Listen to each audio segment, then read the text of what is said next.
Estoy muy preocupada. Mejor vamos a buscarla. Pero me da mucho miedo el bosque.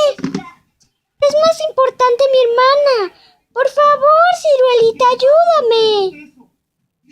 Está bien, te ayudaré porque eres mi nueva amiga. Vamos, vamos. Kins, vamos, llévenla. Armario, Mario. Tengo una idea. Llévala. Está bien, señorita. No, ¿a dónde me van a llevar? No, no permitiré. Pondré en esas arenas movedizas. No, por favor, no hagan nada. ¡Ah! Por favor, sáquenme de aquí.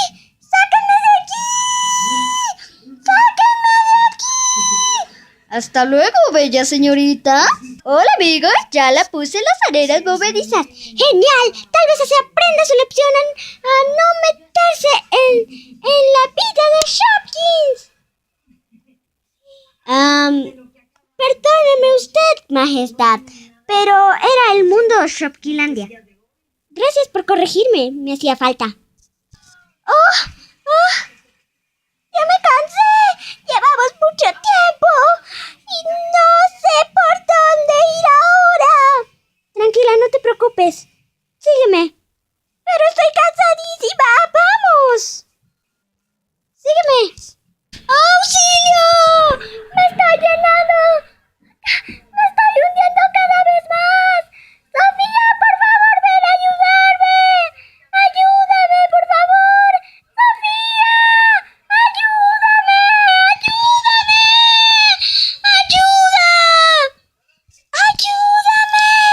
¡Sofía, ayúdame! ¿Escuchaste eso? ¿Escuchaste lo que yo escuché? Ay, pues si estás escuchando reggaetón, yo creo que sí. ¡No, tonta! ¡Escuché a Amber!